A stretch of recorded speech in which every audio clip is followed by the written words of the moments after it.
Peace and love, family. It's your boy Sunrise the Divine, and I'm back at you again with some divine love and light. Today, I want to talk about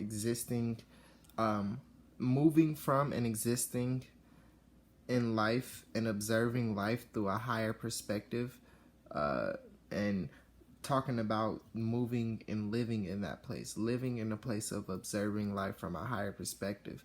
Now, as we move into this new year and as we move into the age of Aquarius even deeper, we're going to continue to evolve and whatnot. But one of the first steps in those evolutions, or one of the beginning steps, is to not beginning steps. One of the steps in the revolution, evolution. I wouldn't say it's the beginning step. Is to view things from a higher perspective, meaning we go through our life and experience our experiences, and we look at them and we process them different than the way we were trained to process these events. A lot of us, most of us in modern society, were trained to be very reactive,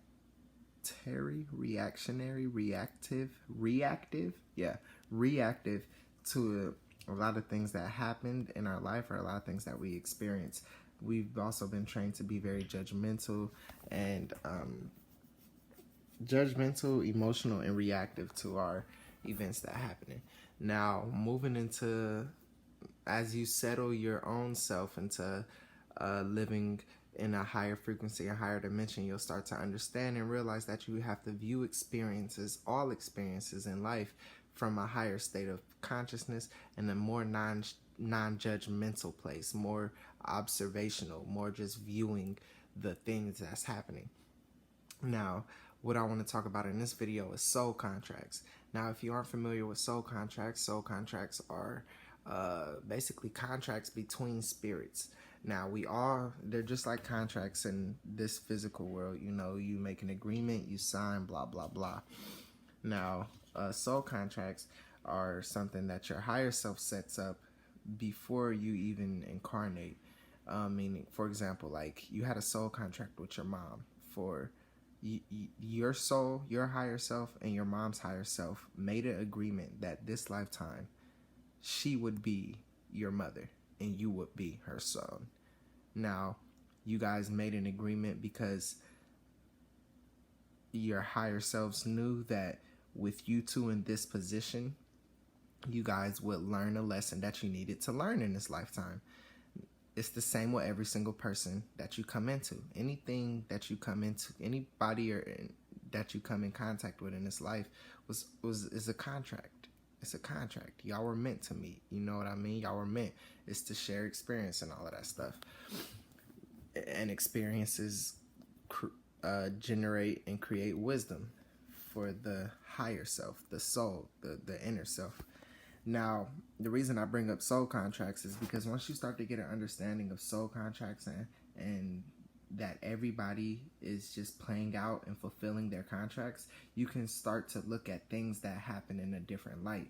For example, if you see somebody being bullied, right, you could get really moved emotionally or something like that. Or if you like see it on TV or something, or the news or something, and you see somebody getting bullied, you may feel bad or be like, man, that's fucked up, or whatever.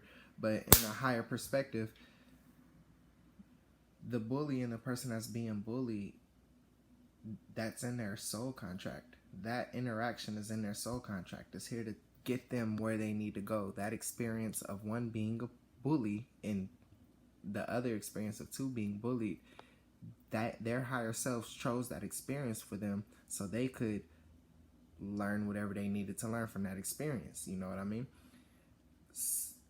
Once you understand this, you may be able to observe the bullying from a higher perspective and not get so emotionally invested and not get pushed out of peace, if you get what I'm saying. Not saying that you should just let things happen, because it's like, oh, you know what I mean? If you feel like you're the type of person to stop a bully, go right ahead.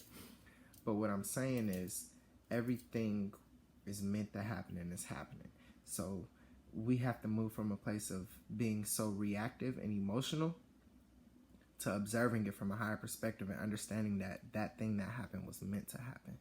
That's just one of the many ways that we can start to exist infinitely, meaning all the time, exist in this state of peace. Okay? Woo. That's it, y'all. That's it. That's it. I'm on fire. Shout out to the gods. Shout out to the spirits for channeling knowledge. And also, one thing to be mindful of, light workers, when you're on this journey and you develop the ability to connect with spirit and you start channeling all this information, spirits, always give credit to the Most High, to yourself, to the spirits that's helping you, to the archangels, to your ancestors, because it's not just you, you know, it's everybody. We all doing this together. Peace and love, y'all. We existing in a higher frequency now.